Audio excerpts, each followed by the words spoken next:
Hey fellow comrades, and welcome back to our newest Pokemon Black and White 2 Wi-Fi battle. Now I want to go back with the questions of the day, and I would give this video an achievement. So let's say 250 likes and 200 comments. Can we hit that mark?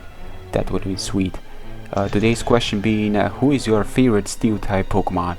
Now I don't want to make the support one-sided, so if you have any kind of questions you want to ask me, feel free to ask me in the comment section below, and I will do my best to get back to you as soon as I possibly can.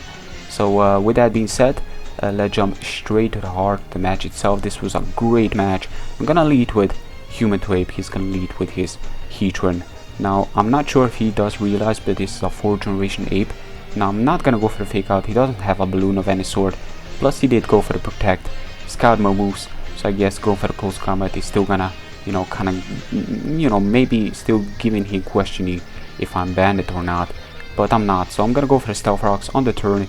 He does make a switch. I do predict that switch. I'm gonna switch out to my Hypno's Dad, my Grumpig, to kinda eat any kind of move he's gonna go for, plus retaliate with a powerful T-Wave on the next turn. That's something Latias doesn't really appreciate. So yeah, Heatran is gonna strike in here as I'm gonna go for the T-Wave. Heatran being that it is pretty defensive, I'm guessing lead Heatran that he is, he must be defensive, so I guess it's one of those that can most definitely take the T-Wave. Gastrodon is another Pokemon that can easily take it, being immune to it, but it's not like Gastro can really touch this Grumpig. I'm especially offensive, I can easily taunt it, shutting down from the recover and so on, and still being a pain against one. So I do go for the taunt, because he's slower now. With the help of paralyzation, I do shut him down from the Stealth Rocks. That's something I was predicting here. Toxic doesn't really matter because I do have the Heal Bell. Now I'm gonna go for the Psychic just to scout what kind of offensive move he's got outside of Lava Blue. Being that I do have Thick Fat, he's not gonna go for it, and I do have Heal Bell if he does get a burn. But then again, it's kinda, just trying to scout his offensive move to try to appropriately switch in something that resists, Earth Power or Dragon Pulse. But in this case, he's gonna go to Breloom, thinking that I'm not gonna go for the Psychic. Now who would have actually predicted the Psychic going against Heatran, especially against against a wallish Grumpig going against Heatran with Psychic. So that unfortunately, that move right there is gonna cost him his Breloom pretty early in the match, trying to put asleep my Cleric, I'm guessing, or trying to be a pain in order for my Grumpig to try to Heal Bell to support that Pokemon that was put to sleep with the Spore on the next turn. That would most likely happen if I would have not gone for a Psychic there, but a couple of hicks happened. He did go for the Flare Blitz with his Heatran. I was kind of expecting the U-turn. Now I'm gonna go for the Wish, expecting the switch to see what kind of switch he's gonna do, and he's gonna switch out to Suicune. Now he's gonna make a good move, going for a Scald, predicting me to switch out, being that Scald, Salamence is something that does resist it. And yeah, it does a good amount, but the Wish is still gonna be, it's still gonna be regaining all my lost HP. And I'm gonna be gaining that sturdy back, and not to mention I didn't get the burn. And now he's gonna make an exceptional move. I really acknowledge this. And after this, I start to realize this guy is no joke. I'm gonna start to play my cards correctly, or I'm just gonna get dominated. So I gotta start playing my cards correctly to where I'm gonna be one step ahead of him, meaning that I'm gonna need to make a double switch one of these days.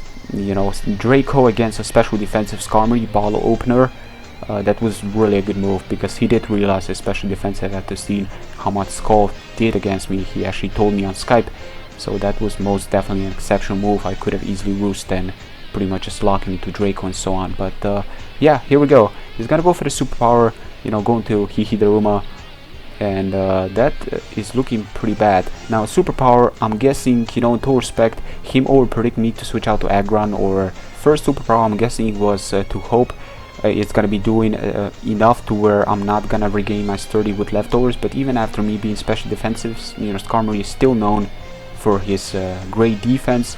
Even without the investment, it's still gonna be taking unstabbed moves, even from the things like Heatran are quite powerful. And one superpower, it's not gonna be enough. So unfortunately, because I did regain the sturdy, he keeps on proceeding to go for the superpower. Then he decides to go for the Flare Blitz. I did have the sturdy, so if he would have Flare Blitz straight off the bat, it would have taken him down with all the recall plus Life Orb guarantee. And I guess, I didn't really It didn't really cost him much, and it didn't really game him at the same time. I'm just gonna have a bit more HP that I would have originally have, and he's gonna T-bolt with his Latias. So kind of expecting the hidden power fire. He did get a crit. I'm guessing it didn't really matter because his specs. Hidden power fire, I'm guessing is something I could have taken it because the 15 not 15, 25 base less power, and being that the special defense on step and all, T-bolt is something I'm guessing he would have taken me out. Now I was kind of expecting, he may have hidden power fire because of the rose rate predicting the T-bolt, but that's a story for another time, because Skarmory did fall down. Perfect switch to rose rate, making a double switch to Infernape, predicting him to switch out to his Heatran, knowing he's locked into T-bolt against rose rate, predicting the sleep powder, I'm guessing, or predicting pretty much anything. Heatran can most definitely take anything from rose rate outside of hidden power ground, a really random one in this case. I'm gonna make a double switch, and this is one of those turns where I was talking about. In order to have a chance, I need to be one step ahead of him, because this guy is good. I'm kind of feeling like equal strength in here, and this is one of those matches that are just driven, it just drives you crazy. It is the reason why I'm still playing this game. It is matches like this that keeps me going. Suicune is something that wouldn't really appreciate entry has a close combat on the switch, so he just decided to have his Heatran to fall down, break my sturdy with a lava plume, and then decide to go to Suicune safely, proceed to go for Ice Beam, predicting me to switch out, and I did decide to switch out. But see how much that did. I'm guessing that he was defensive in some way, and I did go for the Giga Drain. I'm max special attack, or better yet, timid nature, 252 special attack, and with that being said, Giga Drain is going to be enough to take him out. I was pretty sure he was expecting the Sleep Powder. Latias is something that wouldn't really appreciate, especially after being specs. But yeah, that's most definitely gonna go into my favor, me just playing it safe there. I'm gonna go to Grumpig after the Draco, trying to scout. Even after me lacking teammates, I still have coverage.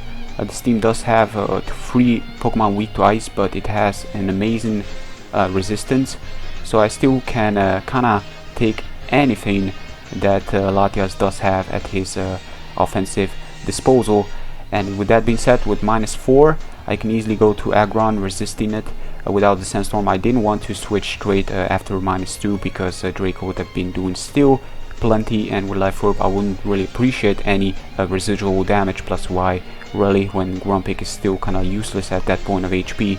So I just decided to stay in and mainly wait for the -4, then predict the Gastro switch, going for Earthquake and Head Smash just in case he switches out to Latias, which he did, taking him out. Plus Head Smash would have been plenty to take down the Gastrodon because of the raw power of Life Orb and Stab. Head Smash is truly powerful on this guy. Even after resisting, there is no question that the Gastro would have been taken down. So one way or the other, as long as Head Smash didn't miss, it still paid off. So with that being said, guys, I hope you have enjoyed as well as I've enjoyed, because I definitely did. This was one of those enjoyable matches, really quick matches, not much hacks going on that really mattered, and yeah, it was definitely one of the more enjoyable matches I had this month. So hopefully matches like this will be coming my way, and yeah, that's gonna be it for today. So until next time, take care, peace.